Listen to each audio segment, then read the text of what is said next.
You're swallowing billions of bacteria, and your stomach is killing nearly all of them. So, what's the point of probiotics?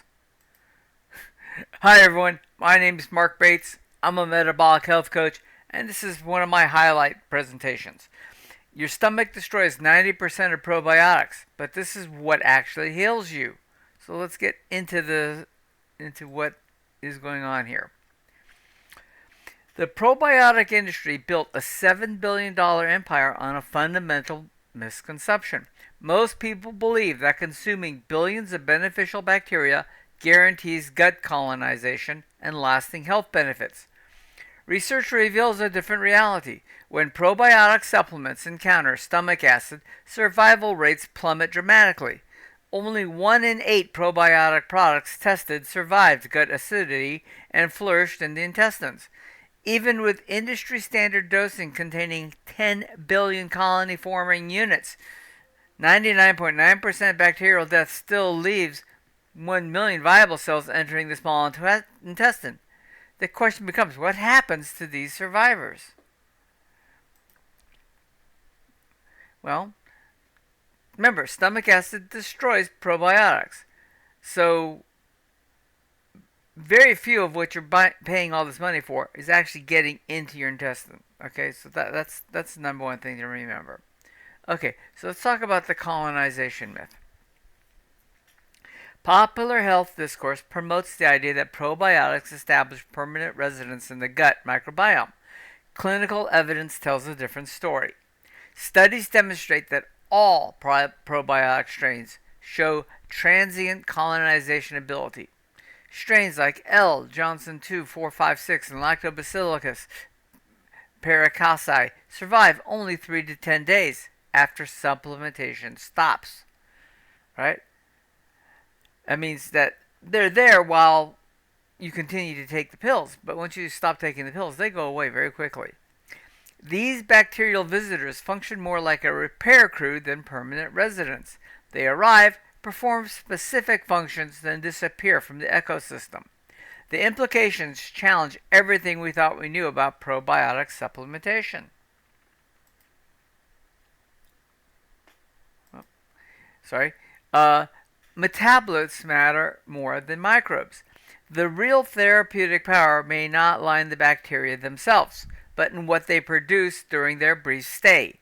Transient probiotics generate short-chain fatty acids, bacteriocons, and other bioactive compounds that modulate immune function and strengthen intestinal barriers. These metabolites persist longer than the microbial creators. Research shows probiotics alter the digestive tract by producing metabolites that stimulate the intestinal epithelium directly. The butyrate and anti-inflammatory molecules produced by beneficial bacteria drive many observed health effects. This metabolite-focused understanding explains why some people experience lasting benefits from a temporary bacterial overexposure. Okay? But what about the whole thing with fermented foods? So, Stanford researchers discovered something remarkable when comparing fermented foods to fiber supplementation. A 10-week high fermented food diet significantly decreased 19 inflammatory markers, including interleukin 6. The high fiber group showed no such improvement. This finding challenges the conventional wisdom that fiber universally benefits microbiomes. The fermented food group received both probiotic microbes and their beneficial metabolic byproducts. Studies comparing pasteurized versus unpasteurized sauerkraut revealed that both versions improved IBS symptoms, though unpasteurized show greater bacterial diversity. The benefits are derived from multiple mechanisms, not just live bacteria. Fermentation converts complex carbohydrates and phenolic compounds into bioactive metabolites that impact immune, neuronal, and metabolic functions. Oh, wait a minute. Okay. But, more importantly, your individual terrain determines the outcome. The same probiotic strain can heal one person and harm another, depending on their internal ecosystem. Lactobacillus strains typically considered beneficial, can cause problems when they overgrow in inappropriate locations. Small intestinal bacterial overgrowth, dominated by lactobacillus, produces hydrogen gas and lactic acid buildup, resulting in bloating, brain fog, and digestive distress. Clinical trials show inconsistent results because they ignore baseline microbiome composition, diet, medication history, and genetic factors that influence bacterial survival and function. Each person's gut represents a unique ecological niche separated by genetics, birth mode, antibiotic exposure, and environmental factors. Okay? So the ecosystem approach. Rather than focusing on which bacteria to add, successful microbiome management requires understanding what conditions support beneficial microbial function. Bacteria that ferment fibers and produce short-chain fatty acids are typically reduced in inflammatory bowel disease patients. Main butyrate-producing bacteria belong to specific families. Okay? These keystone species matter more than total bacterial diversity. A metabolically coherent but less diverse ecosystem often outperforms a chaotic, high-diversity microbiome. Clinical evidence demonstrates that butyrate enhances intestinal barrier function and mucosal immunity with anti-inflammatory properties. Growing evidence highlights its impact on the gut-brain axis, right? So what we want to think about instead of just taking microbiomes or just taking probiotics or eating yogurts and fermented foods and kefirs and stuff is a seasonal microbiome management. The most sophisticated approach treats microbiome health like seasonal agriculture rather than permanent landscaping. During acute inflammation or microbial overgrowth, a metabolically sober city approach works best. Ketogenic diets, intermittent fasting, and targeted antimicrobials create stability by reducing substrate for problematic bacteria. Once symptoms resolve and inflammatory markers normalize, controlled rewilding reintroduces complexity through fermented foods, polyphenols, and diverse fiber sources. This periodization model acknowledges that microbial ecosystems are time-sensitive and goal-dependent. The same intervention that heals during one phase may harm during another. So, some practical implementation issues. Effective microbiome management starts with removing disruptors before adding beneficial inputs. Emulsifiers, artificial sweeteners, and seed oils damage intestinal barriers and promote dysbiosis.